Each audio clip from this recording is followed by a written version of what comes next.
recently there has been a question about how do we find out who has amateur radio licenses in our units? And Steve and I were talking about it, and he remembered that Lane Jensen had come up with a program that they designed, had somebody programmed it in Python. I don't know how he got this guy to do it, but they did it, and it worked.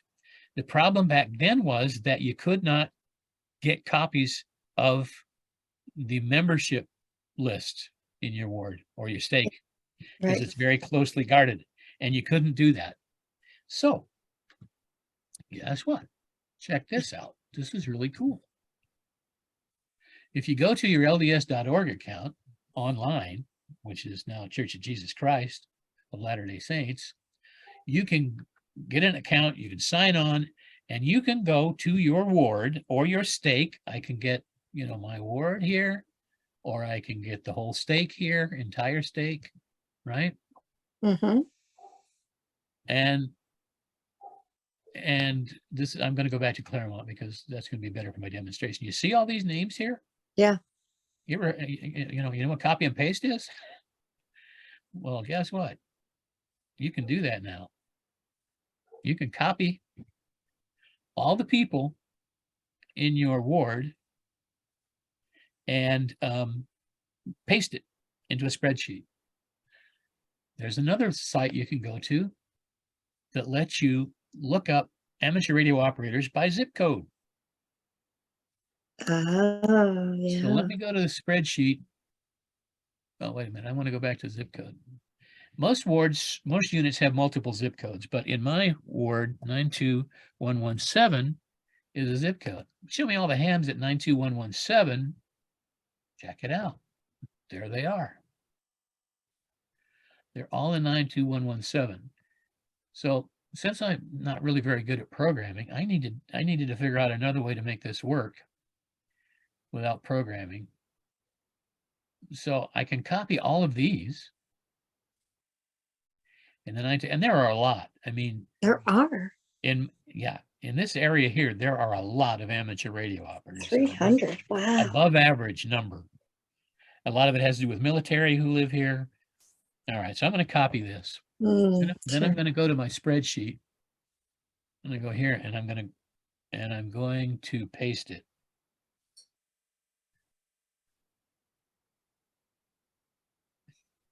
Maybe I'm not. Oh, there it is. Just takes a few numbers. All right, so there it is. Okay.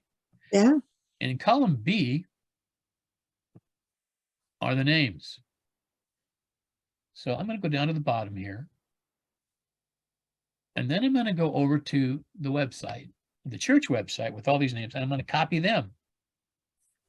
And then I'm going to go back to my spreadsheet, and I'm going to paste them here in column B where all the names are. Okay. And then I go up here to data, and I'm going to sort the sheet alphabetically by column B. That makes sense? Yep.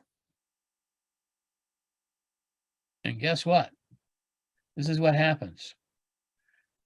Anytime there's a match, and I'll show you a good example of that would be, let's go down here because I'm in 92117. Let's go to Guyman. There, oh, I thought I saw me. Yeah, I thought I saw you too. There we are. Okay. And see what happens when there's a match? You have a red one and a gray one side by side. And because we copied these off the internet, this is what's cool. The little tag is with it. Nice. So if I want to look up N6CDX, if I don't know who this person is, then I can do that because it shows me here.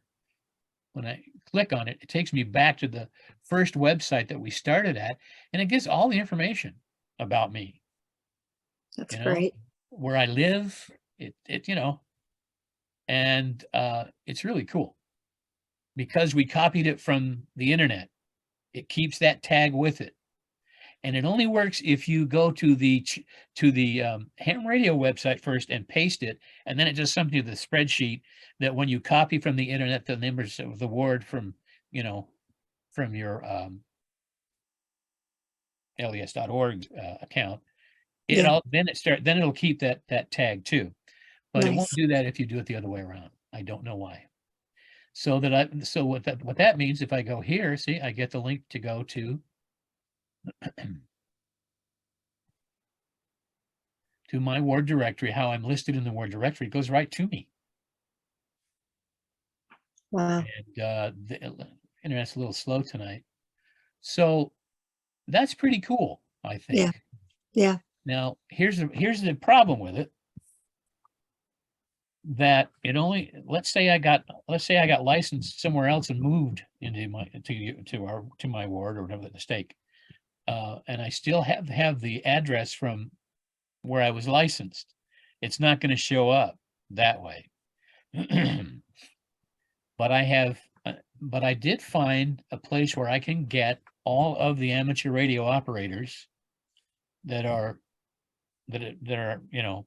I guess still active, and they might even have ones that aren't active. I'm not sure, because I found out how to get them, but there are almost 3 million. Ooh. 3 million in this data list. So, and the program that Lane Nelson had put together has a database that is from 2018. So it's a little outdated. Anybody from 2018 to now would not be working. So, right. I have a couple of program guys in my family. A couple of my boys are, computer programmers, and they both know Python, which this is written in.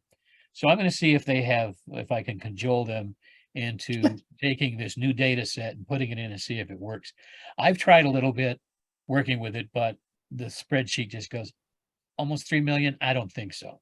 Yeah. Yeah. So you've got to handle the data in a little bit different way.